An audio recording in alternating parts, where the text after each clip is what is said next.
जय हिंद साथियों। मैं पारस कुमार आप सभी का स्वागत करता हूं पारस फ्री एजुकेशन में। आज इस क्लास में हम शिक्षक भर्ती स्पेशल पर्यावरण अध्ययन के टॉप 20 क्वेश्चन पढ़ेंगे जो कि हर बार एग्जाम में पूछे जाते हैं। तो शुरू करते हैं साथियों। प्रश्न क्रमांक 1 से कहा गया है, जैव विविधता के कम होने का मुख्य कारण क्या है? ऑप्शन है विदेशी प्रजातियों का प्रवेश, आवासीय प्रदूषण, अत्यधिक दोहन या फिर आवासीय विनाश। तो साथियों यहाँ पर इन चार ऑप्शनों में से जो करेक्ट आंसर है वो ऑप्शन डी के साथ जाएगा। आप सभी को पता है साथियों, आज के समय में क्या है, वनों की बहुत अधिक मात्रा में कटाई हो रही है, जिससे जो जीव जंतु हैं उनके प्राकृतिक आवास का विनाश भी हो रहा है, जो कि जैव विविधता के कम होने का मुख्य वजह हो सकता है। ऑप्शन डी यहाँ पर राइट आंसर हो जाएगा।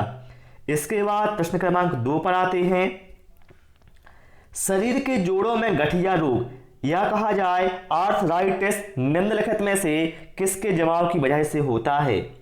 तो साथियों जो गठिया रोग है जिसे हम कहते हैं आर्थराइटिस, ये होता है यूरिक अम्ल के जमाव की वजह से। ऑप्शन बी यहाँ पर राइट आंसर हो जाएगा। इसके बाद प्रश्न क्रमांक 3 पर आते हैं और आप सभी लोगों से रिक्वेस्ट है, वीडियो पसंद आए वीडियो को लाइक शेयर और सब्सक्राइब चैनल को जरूर करें।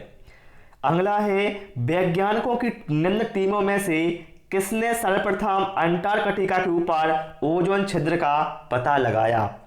तो साथियों जो ओजोन छिद्र है अंटार्कटिका के ऊपर, इसका पता लगाया था सबसे पहले ब्रिटिश टीम ने। ऑप्शन डी यहाँ पर राइट आंसर हो जाएगा। यहाँ पर बात हुई है ओजोन परत की, तो बता दें आपको ओजोन परत भैया समताप मंडल में पाई जाती है, जो कि हमारी हानिकारक पराबैंगनी किरणों से रक्षा करती है, और ओजोन दिवस मनाया जाता है 16 सितंबर को। अगला है, भारत का राष्ट्रीय सामुद्रिक पार्क कहाँ स्थित है? तो साथियों भारत का जो राष्ट्रीय सामुद्रिक पार्क है ये गुजरात के कच्छ में स्थित है साथियों, जिसकी स्थापना हुई थी 1982 में। अर्थात यहाँ पर जो राइट आंसर है वो ऑप्शन ए के साथ जाएगा। चलिए अगला है, छिली हुई सब्जियों को धोने से कौन सा विटामिन नष्ट हो जाता है? Vitamin A, vitamin C, vitamin E या फिर विटामिन बी? साथियों छिली हुई सब्जियों को धोने से विटामिन सी नष्ट हो जाता है। ऑप्शन सी यहाँ पर राइट आंसर हो जाएगा। विटामिन सी का जो रासायनिक नाम है वो है एस्कॉर्बिक अम्ल, ठीक है। और साथियों ध्यान रखिएगा कि विटामिन सी एक ऐसा विटामिन है जिसको स्टोर करके नहीं रखा जा सकता, और इसकी कमी से क्या है, स्कर्वी नामक रोग होता है। चलिए प्रश्न क्रमांक 6 पर आते हैं। निम्नलिखित में से कौन सी एक नकद फसल नहीं है? तंबाकू, कपास, सोयाबीन या फिर रबर? साथियों नकद फसलें वह फसलें होती हैं जिन्हें प्रत्यक्ष रूप से लाभ के लिए उगाया जाता है, जैसे कपास हो गया, रबर हो गया, तंबाकू हो गया।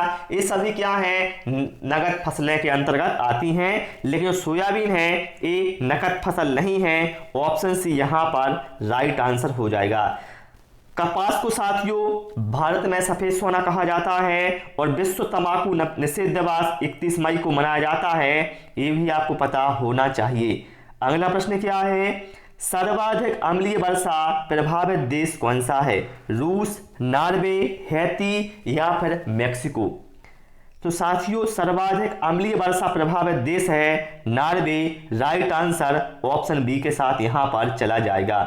बात करें यहाँ पर अम्लीय वर्षा की, तो ध्यान रखिएगा 5.6 पीएच मान से कम पीएच मान वाली वर्षा को अम्लीय वर्षा कहा जाता है, और अम्लीय वर्षा के लिए मुख्य उत्तरदायी गैस सल्फर डाइऑक्साइड है। ये सारे पॉइंट आपको ध्यान रखना है। अगला है, निम्नलिखित में से कौन से सूक्ष्मजीवी जैव उर्वरक के रूप में प्रयोग होते हैं? साइनोबैक्टीरिया, प्रोटोजोआ, विषाणु या फिर इनमें से कोई नहीं? तो साथियों जो साइनोबैक्टीरिया है, जिनको हम नील हर्षैवाल के नाम से भी जानते हैं, यह सूक्ष्मजीवी जैव उर्वरक के रूप में भी प्रयोग में लाए जाते हैं, ठीक है। चलिए अगला है, नर्मदा नदी का उद्गम स्थल कौन सा है? अमरकंटक पहाड़ियाँ, सह्याद्री पहाड़ियाँ, मैकाल पहाड़ियाँ या फिर नीलगिरी पहाड़ियाँ। तो साथियों, जो नर्मदा नदी है यह मध्य प्रदेश की सबसे लंबी नदी है। इसे मध्य प्रदेश की जीवन रेखा भी कहा जाता है और इसका उद्गम स्थल है अमरकंटक पहाड़ियाँ। ऑप्शन ए यहाँ पर राइट आंसर होगा। अगला प्रश्न क्या है, निम्नलिखित में से कौन एक वायु प्रदूषण से संबंधित नहीं है? स्मॉग, अम्ल वर्षा, यूट्रोफिकेशन या फिर एस्बेस्टोस। साथियों, यहां पर जो राइट आंसर है वो ऑप्शन सी के साथ जाएगा। ध्यान रखिएगा साथियों, जल में अप्राकृतिक रूप से फास्फोरस एवं नाइट्रोजन की मात्रा बढ़ जाती है तो इसे कहा जाता है यूट्रोफिकेशन। अर्थात जो यूट्रोफिकेशन है ये संबंधित है जल प्रदूषण से, ना कि वायु प्रदूषण से। ठीक है, चलिए इसके बाद आते हैं प्रश्न क्रमांक 11 पर।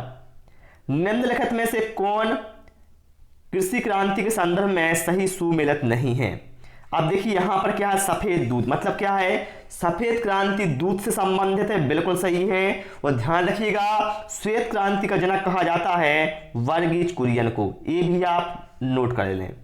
हरा क्रांति संबंधित है अनाज उत्पादन से, बिल्कुल भैया, जो हरित क्रांति है ये अनाज उत्पादन से संबंधित है। और हरित क्रांति का जनक भारत में एम.एस. स्वामीनाथन को कहा जाता है। ठीक है, सुनहरी क्रांति उद्यान से संबंधित है, बिल्कुल सही है।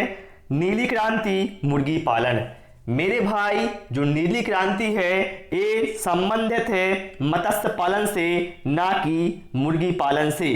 तो यहां पर जो ऑप्शन डी है ये सुमेलित नहीं है, जो कि हमारा करेक्ट आंसर हो जाएगा। चलिए अगला है, खट्टे दूध के उत्पादों में कौन सा अम्ल होता है? जो खट्टे दूध के उत्पाद होते हैं बताना उनमें कौन सा अम्ल होता है भाई? तो मेरे भाई उनमें होता है लैक्टिक अम्ल। ऑप्शन डी यहां पर राइट आंसर हो जाएगा। ठीक है, चलिए भाई इसके बाद आते हैं प्रश्न क्रमांक 13 पर। सूर्य की सतह पर हाइड्रोजन के अलावा दूसरा कौन सा तत्व बहुतायत में पाया जाता है?